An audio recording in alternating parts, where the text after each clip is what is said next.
नमस्कार, मैं हूं सत्यपाल और आप देख रहे हैं CWB हिंदी न्यूज। शक संवत 1945 विक्रम संवत 2080 आज पौष मास के शुक्ल पक्ष की द्वादशी तिथि और दिन सोमवार है। तदनुसार अंग्रेजी तारीख 22 जनवरी सन 2024। सबसे पहले आज के मुख्य समाचार। हरियाणा के 10 जिलों में घने कोहरे ने बढ़ाई मुश्किलें, 25 मीटर से कम विजिबिलिटी, 7 जिलों में 5 डिग्री से कम पहुंचा पारा। हरियाणा में किसानों को सोलर पंप लगवाने पर मिलेगी भारी सब्सिडी, फटाफट 28 जनवरी तक करें अप्लाई। हरियाणा में आज यानी 22 जनवरी को स्कूली बच्चों की रहेगी छुट्टी। टीचर स्टाफ के लिए शिक्षा विभाग ने जारी किया नया अलर्ट। पलवल में प्राण प्रतिष्ठा और गणतंत्र दिवस को लेकर अलर्ट जारी। पुलिस ने धार्मिक और सार्वजनिक स्थलों पर की चेकिंग, संदिग्धों पर रहेगी कड़ी नजर। CBSE अब साल में 2 बार आयोजित करेगा 10वीं और 12वीं की बोर्ड परीक्षा, इस आधार पर तैयार होगा रिजल्ट। देश भर में राम मंदिर प्राण प्रतिष्ठा का उल्लास, फूलों और लाइटों से सजा अयोध्या, मुंबई, चंडीगढ़, इंदौर में भी दिखा राम रंग।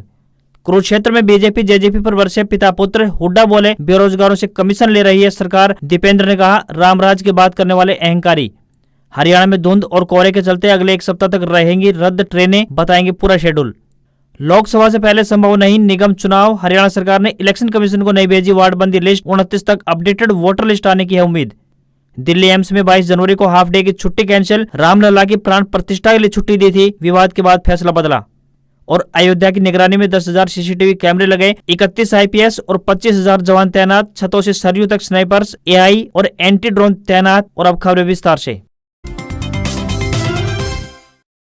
हरियाणा समेत कई राज्यों में इन दिनों जबरदस्त ठंड पड़ रही है। लोगों को कोल्ड डे और कोल्ड वेव का डबल अटैक झेलना पड़ा है। इसी बीच मौसम विभाग ने चेतावनी दी है कि आने वाले दिनों में उत्तर पश्चिम भारत और मध्य भारत के राज्यों में ठंड और बढ़ सकती है, जहां न्यूनतम तापमान में 2 से 3 डिग्री सेल्सियस की गिरावट दर्ज की जा सकती है। मौसम विभाग ने आगे बताया है कि इसके अलावा 2 दिनों तक घना से बहुत घना कोहरा छाया रह सकता है। उसके बाद कोहरे में कुछ कमी आएगी। कोल्ड डे को लेकर अनुमान लगाया गया है कि 2 दिनों तक कोल्ड डे से लेकर सीवियर कोल्ड डे की स्थिति बनी रहेगी। हालांकि उसके बाद कुछ राहत मिलने की संभावना है। वहीं 22 जनवरी यानी आज शीतलहर चलने की संभावना है। मौसम विभाग ने कहा है कि 22 जनवरी की सुबह तक हरियाणा में घना से बहुत घना कोहरा छाया रहेगा। वहीं 24 जनवरी तक शीतलहर जारी रहने वाली है।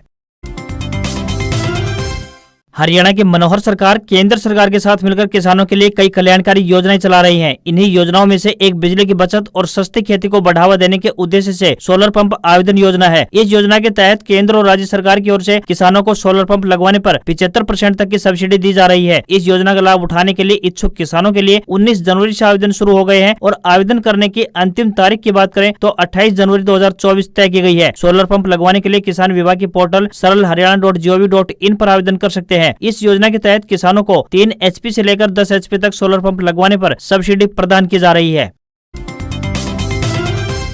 अयोध्या स्थित राम मंदिर में 22 जनवरी यानी आज रामलला प्राण प्रतिष्ठा कार्यक्रम को देखते हुए केंद्र सरकार ने सरकारी कार्यालयों और स्कूल कॉलेजों में आधे दिन का अवकाश घोषित किया है। इसी तर्ज पर हरियाणा की मनोहर सरकार ने भी सरकारी कार्यालयों और स्कूल कॉलेजों में दोपहर 2:30 बजे तक का अवकाश घोषित किया है। इसी बारे में शिक्षा विभाग ने अब एक नया आदेश जारी किया है। अयोध्या में रामलला प्राण प्रतिष्ठा कार्यक्रम को देखते हुए हरियाणा में भी सभी स्कूलों की छुट्टी रहेगी। शिक्षा विभाग ने अपने आदेश में स्पष्ट किया है कि 22 जनवरी को आधे दिन की छुट्टी यानी दोपहर 2:30 बजे तक का अवकाश घोषित किया गया है। शिक्षा विभाग ने बताया कि सभी सरकारी और प्राइवेट स्कूलों में 22 जनवरी को स्टूडेंट्स के लिए छुट्टी रहेगी, जबकि अध्यापक और गैर शिक्षण कर्मचारी सरकारी आदेशों के अनुसार स्कूल, कॉलेजों और ऑफिस में उपस्थित रहेंगे। साथ ही आपको बता दें कि हरियाणा में 22 जनवरी यानी आज शराब की खरीद और बिक्री पर रोक लगा दी गई है, यानी ड्राई डे घोषित किया गया है।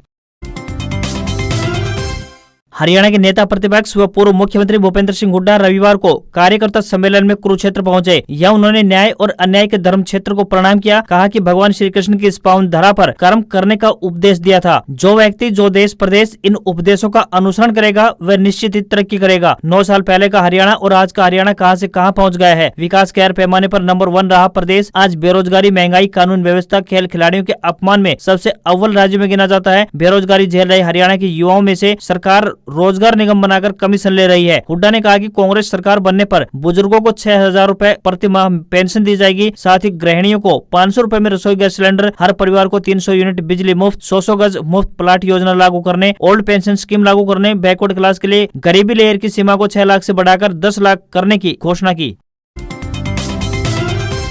हरियाणा में नगर निगम चुनाव का इंतजार कर रहे लोगों की उम्मीदों को बड़ा झटका लगा है। सूबे में फिलहाल लोकसभा चुनाव से पहले नगर निगम चुनाव का आयोजन करवाना असंभव है, क्योंकि प्रदेश सरकार की ओर से चुनाव आयोग को वार्डबंदी की लिस्ट नहीं भेजी गई है। ऐसी संभावना है कि 29 जनवरी तक अपडेटेड वोटर लिस्ट आ सकती है। हरियाणा में गुरुग्राम, मानेसर और फरीदाबाद नगर निगम का कार्यकाल पूरा हुए लंबा अरसा बीत चुका है। इन तीनों नगर निगमों में लोग लंबे समय से चुनाव का इंतजार कर रहे हैं। वहीं यमुनानगर, करनाल, पानीपत, रोहतक और हिसार नगर निगम का कार्यकाल बीते साल दिसंबर को खत्म हुआ है। ऐसे में प्रदेश सरकार 8 नगर निगमों के चुनाव एक साथ करवाने के मूड में है। वहीं मुख्यमंत्री मनोहर लाल खट्टर चाहते हैं कि लोकसभा चुनाव से पहले नगर निगम चुनाव आयोजित करवा लिए जाएं। यदि सरकार ज्यादातर निकाय चुनाव में जीत हासिल करती है तो इसका फायदा लोकसभा चुनाव में जरूर मिलेगा, क्योंकि पार्टी के पक्ष में माहौल बनेगा।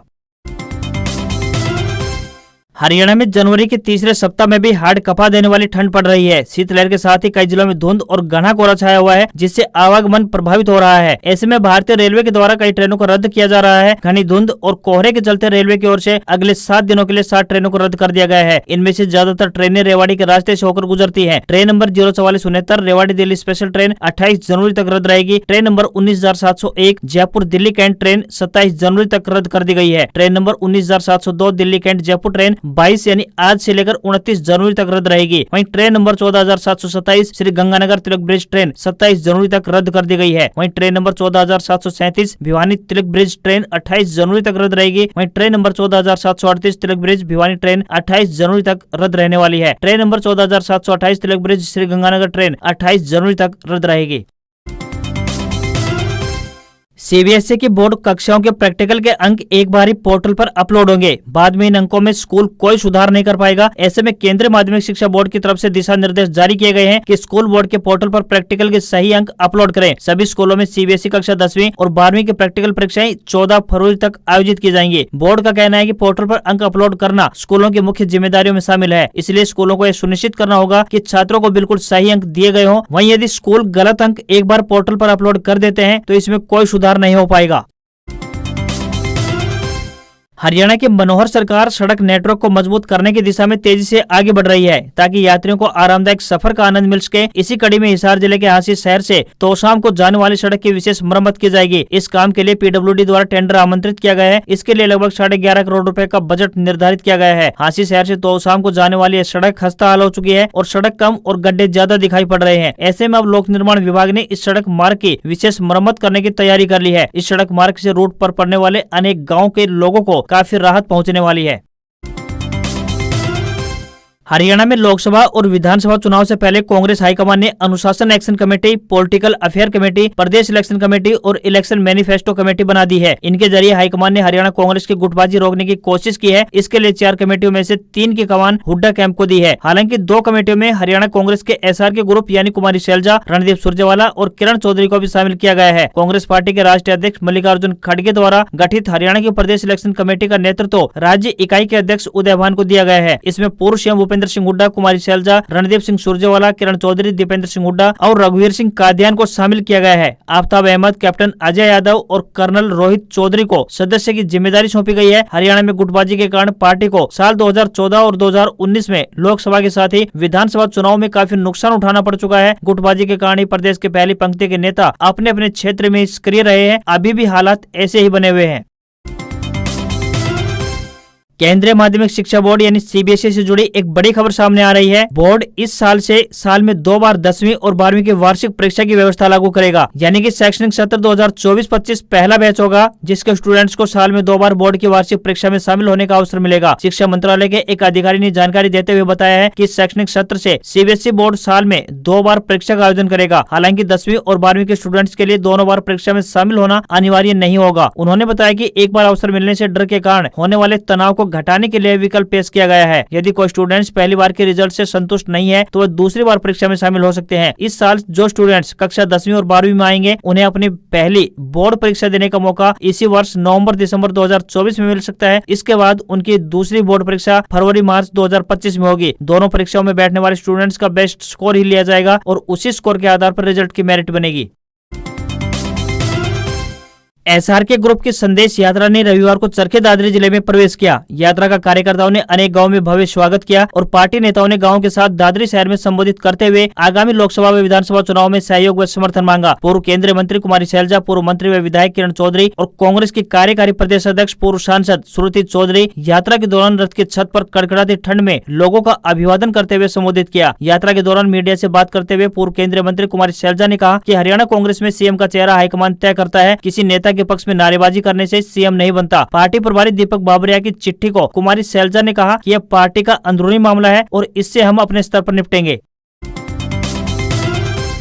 अयोध्या में 16 जनवरी से शुरू हुए प्राण प्रतिष्ठा अनुष्ठान का रविवार 21 जनवरी को छठा दिन था। प्राण प्रतिष्ठा के दिन 6 दिन से चल रहे धार्मिक अनुष्ठान पूरे हुए। अब आज यानी कि 22 जनवरी को प्राण प्रतिष्ठा की मुख्य पूजा प्रधानमंत्री श्री नरेंद्र मोदी की मौजूदगी में होगी। 22 जनवरी को प्राण प्रतिष्ठा समारोह में सुबह 10 बजे से मंगल ध्वनि बजाई जाएगी। एक्ट्रेस कंगना रनौत, संगीतकार अनु मलिक अयोध्या पहुंच चुके हैं। आज 7000 से ज्यादा हस्तियों का प्राण प्रतिष्ठा समारोह में जमावड़ा रहेगा। वहीं बैडमिंटन खिलाड़ी साइना नेहवाल रविवार देर रात लखनऊ एयरपोर्ट पहुंची। यहाँ से सड़क के रास्ते अयोध्या के लिए रवाना हुई। वहीं 22 जनवरी यानी आज रामलला प्राण प्रतिष्ठा कार्यक्रम में शामिल होंगे। रामलला के प्राण प्रतिष्ठा कार्यक्रम में शामिल होने के लिए सुप्रीम कोर्ट के चीफ जस्टिस चंद्रचूड़, सचिन तेंदुलकर, अमिताभ बच्चन, अभिषेक बच्चन, रजनीकांत, विराट कोहली, रविंद्र जडेजा अयोध्या पहुंच चुके हैं। रिलायंस इंडस्ट्रीज के चेयरमैन और एमडी मुकेश अंबानी का घर एंटीलिया अयोध्या में राम मंदिर प्राण प्रतिष्ठा समारोह से पहले सजाया गया है। बॉलीवुड एक्टर विवेक ओबराय अयोध्या पहुंचे हैं। उन्होंने कहा है कि मैं पहली बार अयोध्या आया हूं और ऐसा लगता है कि अगर आप यहां सांस लेंगे तो राम भक्ति आपके अंदर आ जाएगी। यहाँ बहुत ऊर्जा है, लोग बहुत खुश हैं, एक लहर है। यहाँ भक्ति की भावना है और लोगों में बहुत उत्सुकता है कि रामलला 500 साल बाद अयोध्या लौट रहे हैं। मुझे लगता है कि भगवान राम ने हमेशा लोगों और समाज को जोड़ा है। अयोध्या में राम मंदिर प्राण प्रतिष्ठा समारोह से पहले मथुरा के श्री कृष्ण जन्मभूमि मंदिर को भी रोशनी से सजाया गया है। बैंक ऑफ बड़ौदा ने सिक्योरिटी ऑफिसर के पदों पर भर्ती निकाली है। उम्मीदवार वेबसाइट bankofbaroda.in पर जाकर आवेदन कर सकते हैं। एजुकेशनल क्वालिफिकेशन की बात करें तो किसी भी मान्यता प्राप्त विश्वविद्यालय से किसी भी विषय में ग्रेजुएशन की डिग्री होनी चाहिए। साथ ही न्यूनतम 3 महीने के कंप्यूटर कोर्स में सर्टिफिकेट या फिर ग्रेजुएशन लेवल पर इंफॉर्मेशन टेक्नोलॉजी बतौर सब्जेक्ट होना चाहिए। आयु सीमा की बात करें तो उम्मीदवारों की आयु 25 साल से लेकर 35 साल के बीच होनी चाहिए। इसके अलावा ओबीसी, ईडब्ल्यूएस, SC, ST और आरक्षित वर्गों को सरकार के नियमानुसार अधिकतम आयु सीमा में छूट दी गई है। सैलरी की बात करें तो 49,910 रूपए से लेकर 69,810 रूपए प्रति माह मिलेगी। ऑफिशियल वेबसाइट bankofbaroda.in पर जाकर आप आवेदन कर सकते हैं।